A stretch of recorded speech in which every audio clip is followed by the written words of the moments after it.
Hello students, welcome back to my channel. आज हम बात करेंगे संघीय कार्यकारिणी, राष्ट्रपति, प्रधानमंत्री और मंत्रिपरिषद के बारे में। तो सबसे पहले बात आती है कि भारत में जो संघ कार्यकारिणी का ढांचा है उसके अंदर राष्ट्रपति, प्रधानमंत्री और मंत्रिपरिषद इन तीनों के द्वारा बनता है। अब बात करें राष्ट्रपति के बारे में, तो राष्ट्रपति भारत का प्रथम नागरिक कहलाता है। राष्ट्रपति देश का संवैधानिक प्रधान होता है। यह केवल नाम मात्र का कार्यपालिका का प्रमुख होता है। वास्तविक प्रमुख कौन होता है? प्रधानमंत्री।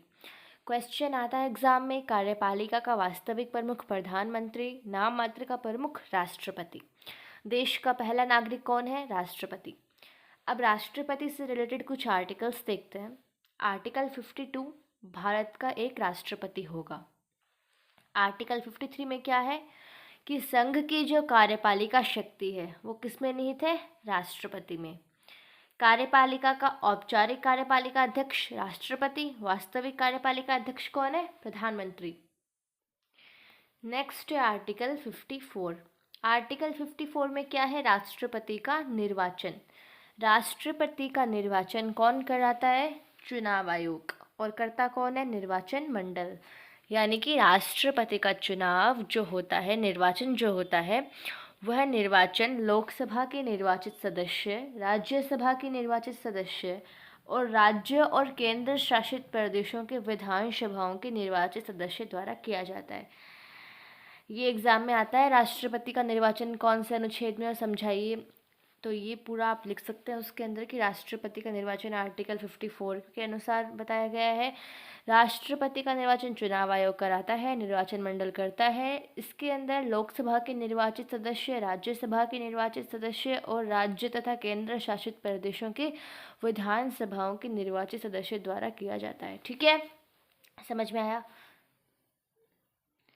अब आगे देखें आर्टिकल 55 में। तो आर्टिकल 55 में राष्ट्रपति के निर्वाचन की रीति है। कौन सी रीति द्वारा किया जाता है? एकल संक्रमणीय मत पद्धति द्वारा राष्ट्रपति का निर्वाचन किया जाता है।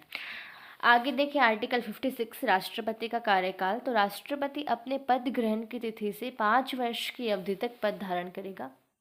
ये आर्टिकल 56 में है। नेक्स्ट है आर्टिकल 57। इसमें पुनर्निर्वाचन के लिए पात्रता है, यानी कि एक बार राष्ट्रपति बनने के बाद दोबारा राष्ट्रपति का चुनाव लड़ा जा सकता है। ऐसा नहीं कि आप एक बार बन गए तो आप दोबारा उसका चुनाव नहीं कर सकते, आप दोबारा चुनाव लड़ सकते हैं राष्ट्रपति का यदि आप एक बार राष्ट्रपति बन चुके हैं। ये कौन से आर्टिकल में लिखा गया है? आर्टिकल 57 में। नेक्स्ट है आर्टिकल 58। राष्ट्रपति पद की योग्यताएं कौन कौन सी है? वह भारत का नागरिक होना चाहिए, 35 वर्ष की आयु पूरी कर चुका हो, लोकसभा का सदस्य बनने के योग्य हो, लाभ के पद पर ना हो। ठीक है। निर्वाचन मंडल में क्या 50 प्रस्तावक होते हैं और 85 अनुमोदक होते हैं। नेक्स्ट आता है आर्टिकल 59। इसके अंदर क्या है? राष्ट्रपति पद के लिए शर्तें। राष्ट्रपति पद के लिए सबसे पहले आता है 15,000 रुपये जमानत राशि देनी पड़ेगी। पागल नहीं होना चाहिए, दिवालिया नहीं होना चाहिए। नेक्स्ट है आर्टिकल 60। आर्टिकल 60 में क्या है? राष्ट्रपति द्वारा शपथ, यानी राष्ट्रपति को शपथ सुप्रीम कोर्ट के मुख्य न्यायाधीश दिलाते हैं। यदि वह अनुपस्थित है तो सुप्रीम कोर्ट के वरिष्ठ न्यायाधीश द्वारा उन्हें शपथ दिलवाई जाती है। नेक्स्ट है आर्टिकल 67। राष्ट्रपति पर महाभियोग, यानी राष्ट्रपति को हटाए कैसे? तो जब राष्ट्रपति किसी विदेशी राष्ट्र के प्रभाव में आ जाए तब उस पर महाभियोग हो सकता है, या संविधान का अतिक्रमण करने पर। अब देखते हैं राष्ट्रपति के पास कौन से अधिकार हैं, कौन सी शक्तियां हैं। एक बड़ा क्वेश्चन आता है राष्ट्रपति के अधिकार और शक्तियों को लेके, तो इम्पोर्टेंट है, ध्यान से देखना है। राष्ट्रपति के पास है नियुक्ति संबंधी अधिकार, यानी प्रधानमंत्री की नियुक्ति राष्ट्रपति करते हैं। प्रधानमंत्री की सलाह पर मंत्रिपरिषद की नियुक्ति राष्ट्रपति करते हैं। सर्वोच्च न्यायालय, उच्च न्यायालय के मुख्य न्यायाधीशों की नियुक्ति राष्ट्रपति करते हैं। भारत के नियंत्रक एवं महालेखा परीक्षण की नियुक्ति राष्ट्रपति करते हैं। और राज्यपाल की नियुक्ति भी राष्ट्रपति करते हैं। ये हमें ध्यान रखना है, नियुक्ति संबंधी अधिकार। आगे आती हैं विधायी शक्तियाँ या कानूनी शक्तियाँ। तो राष्ट्रपति के हस्ताक्षर के बिना कोई विधेयक कानून नहीं बनता। राष्ट्रपति को दोनों सदनों के संयुक्त अधिवेशन बुलाने का अधिकार है। लोकसभा को भंग करने संबंधी अधिकार राष्ट्रपति के पास है। संसद में निम्न विधेयक को पेश करने से पहले राष्ट्रपति की सहमति आवश्यक है। आगे आता है कि संसद के सदस्यों को मनोनीत करने का अधिकार राष्ट्रपति के पास है। राष्ट्रपति राज्यसभा में 12 सदस्यों को मनोनीत करते हैं और पहले लोकसभा में 2 आंग्ल भारतीय समुदाय के व्यक्तियों को भी मनोनीत करते थे। ठीक है, अब देखते हैं राजनीतिक शक्तियाँ। तो दूसरे देश के साथ कोई भी समझौता या संधि राष्ट्रपति के नाम से ही की जाती है। राष्ट्रपति विदेशों के लिए भारतीय राजदूतों की नियुक्ति करते हैं और भारत में विदेशों के राजदूतों की नियुक्ति का अनुमोदन करते हैं। अगली है सैन्य शक्ति। तो बिना राष्ट्रपति के हस्ताक्षर किए किसी भी देश से युद्ध नहीं शुरू किया जा सकता और ना ही खत्म किया जा सकता है। यानी कि युद्ध शुरू करने के लिए और ख़त्म करने के लिए राष्ट्रपति के हस्ताक्षर आवश्यक है। सैन्य बलों की सर्वोच्च शक्ति राष्ट्रपति में नहीं थे। राष्ट्रपति के बाद रक्षा मंत्री के बाद चीफ ऑफ डिफेंस स्टाफ और उसके बाद थल सेना, वायुसेना, जल सेना। अगली है क्षमादान की शक्ति। तो संविधान के अनुच्छेद 72 के अंतर्गत राष्ट्रपति किसी भी अपराधी को दंड क्षमा कर सकते हैं। ये राष्ट्रपति के पास एक क्षमादान की शक्ति है। कौन से आर्टिकल में? आर्टिकल 72 में। विशेष शक्तियाँ कौन सी है राष्ट्रपति के पास? तो राष्ट्रपति को गिरफ्तार नहीं किया जा सकता और राष्ट्रपति पर फौजदारी मुकदमा नहीं चलाया जा सकता। अब देखते हैं आपातकालीन शक्तियाँ।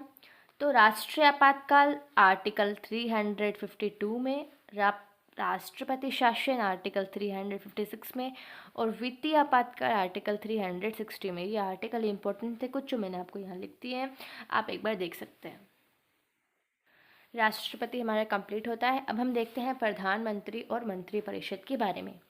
तो आर्टिकल 74 में राष्ट्रपति की सलाह के लिए एक मंत्रिपरिषद होगा जिसका प्रधान कौन होगा? प्रधानमंत्री। आर्टिकल 75(1) में क्या है कि प्रधानमंत्री की नियुक्ति राष्ट्रपति करेंगे और अन्य मंत्रियों की नियुक्ति राष्ट्रपति प्रधानमंत्री की सलाह पर करेंगे। आर्टिकल 75(2) में प्रधानमंत्री और सभी मंत्री राष्ट्रपति के प्रसाद पर्यंत तक कार्य करेंगे।